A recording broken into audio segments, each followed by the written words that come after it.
Wait a minute, I already told you. I didn't cheat on my husband. I insisted, my voice trembling with a mix of frustration and disbelief. But my mother-in-law and husband were relentless, their accusations flying as if they were undeniable truths. No, it's not like that at all, I quickly denied, trying to make them understand. But my mother-in-law wasn't having any of it. My son is sterile, she declared, her voice cold and unwavering. So there's no way you could be pregnant. If we got a medical certificate, it would prove your affair, though we don't even need one. It's perfectly obvious.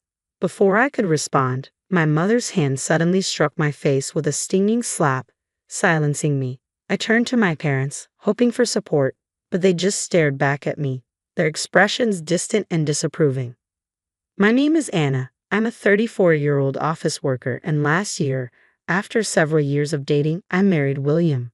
We both have careers, so we share the household chores, maintaining a balanced and stress-free life.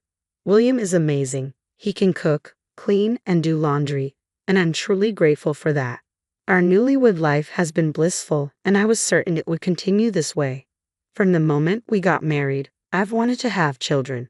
In my 20s, I was all about my career, but seeing my friends happily raising their kids made me long for one of my own.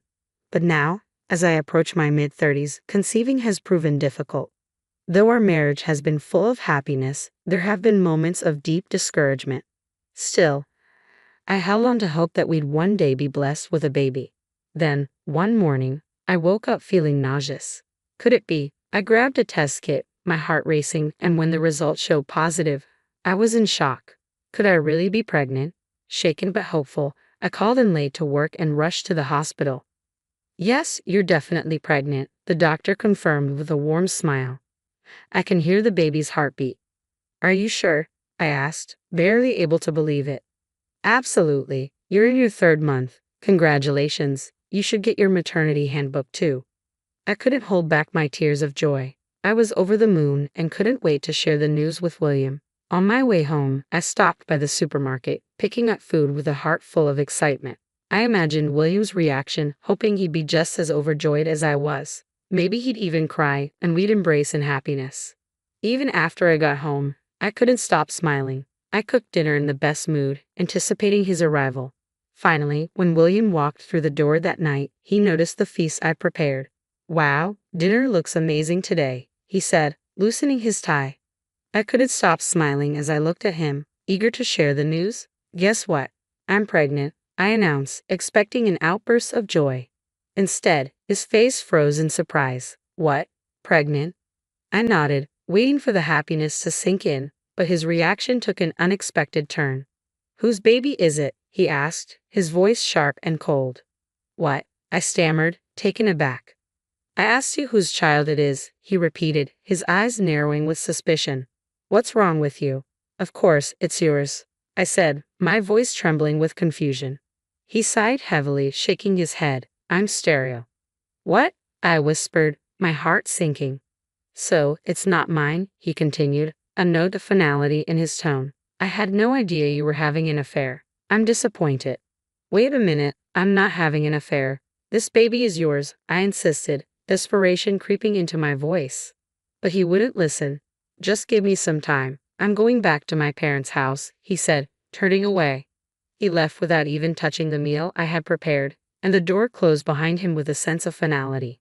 A few days later, my husband called my parents, saying he wanted to talk with them. I begged him to discuss it with me alone first, but he ignored my pleas. So we agreed to meet at my parents' house the coming Saturday. The anxiety gnawed at me, and I couldn't sleep, my mind racing with dread over what was to come. I struggled to explain the situation to my parents, and when my in-laws arrived, my mother couldn't hold back any longer. What's going on? She asked, her voice laced with concern. My mother-in-law responded with icy detachment. What? You mean your daughter hasn't told you anything? I heard she's pregnant, but it's not my son's. My parents froze, shock etched on their faces. My father, still in disbelief, muttered, I never imagined Anna would cheat on him. I guess I was the only one who thought they had a strong marriage. Wait a minute, I interjected, my voice shaking. I told you before, I didn't have an affair. But my mother-in-law and husband had already made up their minds, assuming I was at fault without question. No, my mother-in-law continued, her tone accusatory. My son is sterile, so there's no way she could be pregnant. A medical certificate would prove the affair. But we don't even need that. It's obvious. As I tried to defend myself, my mother suddenly slapped me, the sting of her hand leaving me speechless. I turned to my parents, hoping for some semblance of support, but they both stared at me with cold, unfeeling eyes. My husband and mother-in-law exchanged smug looks, their expressions filled with disdain. Well, you deserve that slap, my mother-in-law sneered. You committed adultery and never even had the decency to apologize. To my horror, my mother bowed her head and quietly said, I'm sorry, as if accepting their version of the story without question. I apologize, I said, my voice trembling. Come on, you two.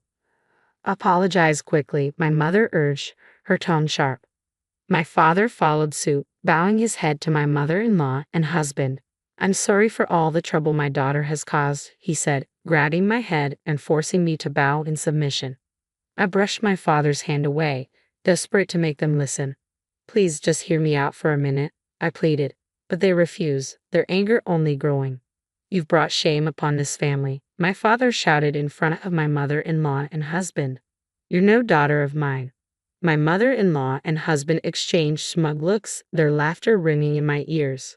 Oh my, they disowned you, my mother-in-law sneered. Well, you got what you deserved. Just then, the living room door creaked open, and my sister walked in, her face a mask of concern. Dad, Mom, please calm down, she urged, her voice steady. Finally, a glimmer of hope, but my father turned his anger on her. How can you stay so calm after hearing all this? And this is none of your business. We're family, it's very much my business, my sister replied firmly. And before you arrived, I spoke with Anna. Is it true, William? Are you sterile? My mother-in-law and husband exchanged uneasy glances, clearly caught off guard. Could it be that your sister suspects us, William? My mother-in-law asked, her voice tinged with uncertainty.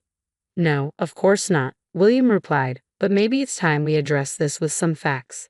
My sister remained calm, ready to uncover the truth. When did you have the examination? My sister asked, her voice laced with suspicion.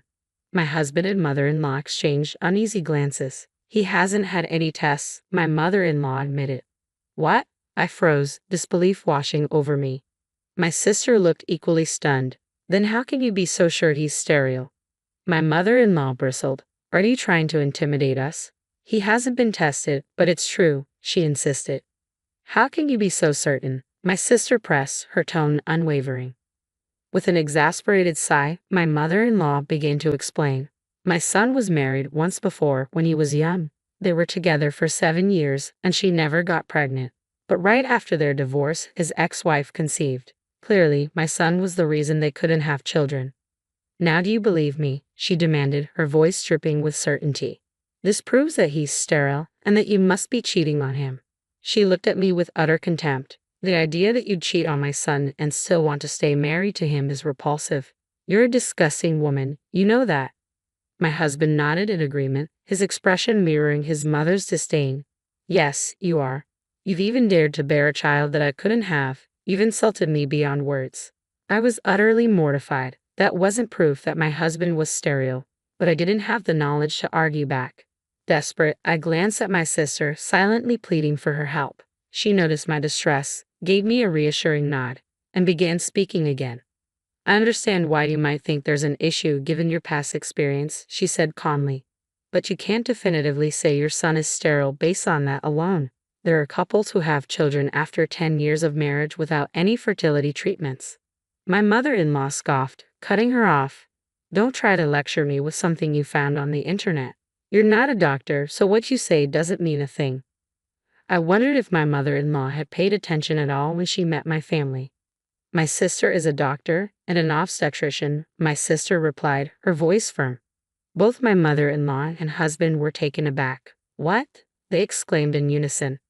I was stunned, too. It was clear they hadn't really listened when my sister had introduced herself before the wedding. Still incredulous, my sister continued, I explained this to you when we met before their marriage. You're speculating about this whole situation. It seems you're blaming my sister based on nothing but assumptions. She paused, then added, If you really want to accuse her, then let's do a proper examination. Since we're family, I'll do it for a reasonable price. When my sister made her suggestion, both my husband and mother-in-law flinched. But it seemed there was no turning back now. If you insist, let's get it checked out.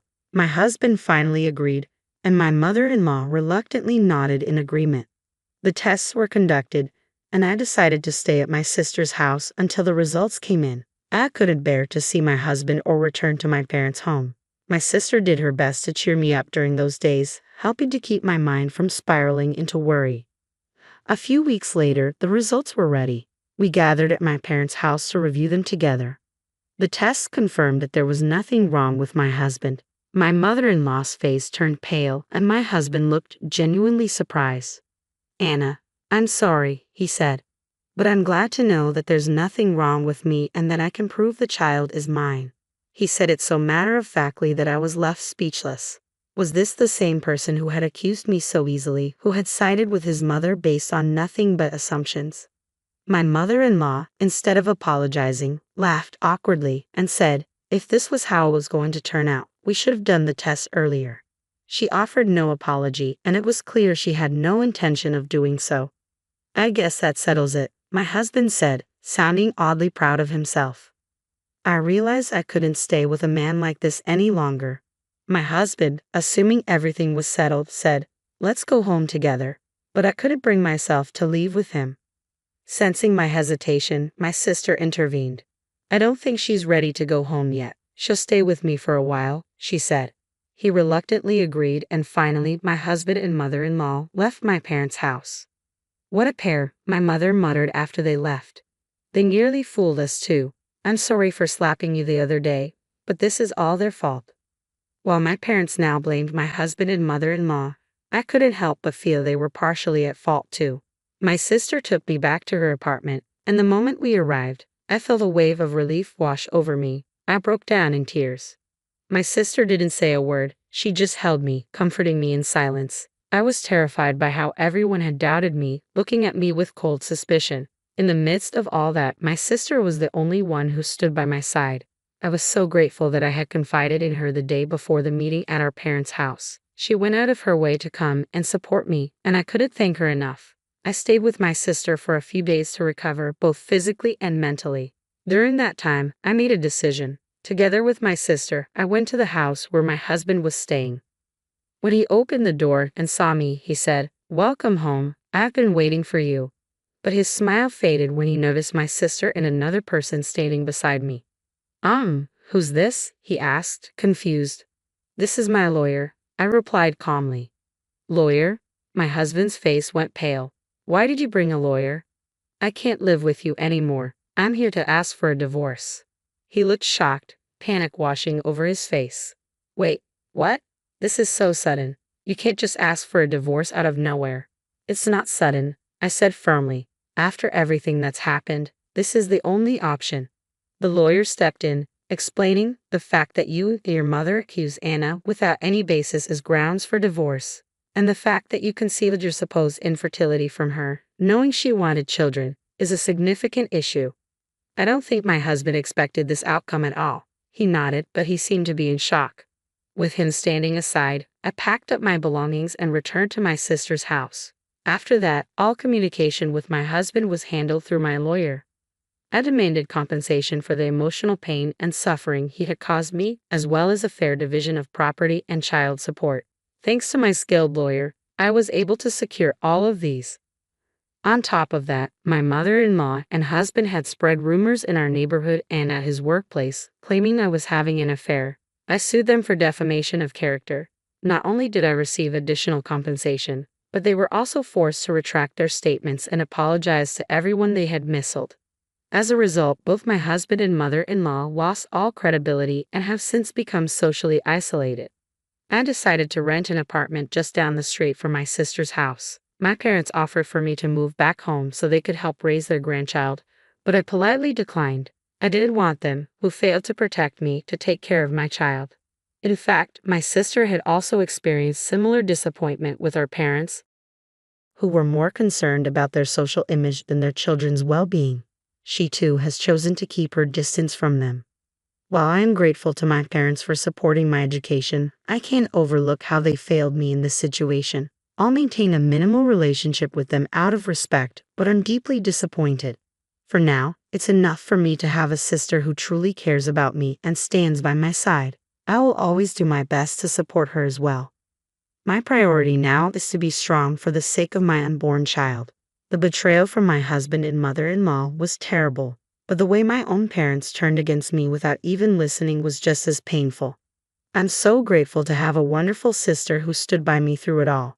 Being a single mother won't be easy, but with her support, I know I'll be fine. I'll cherish the bond we share and focus on living a happy life, one day at a time.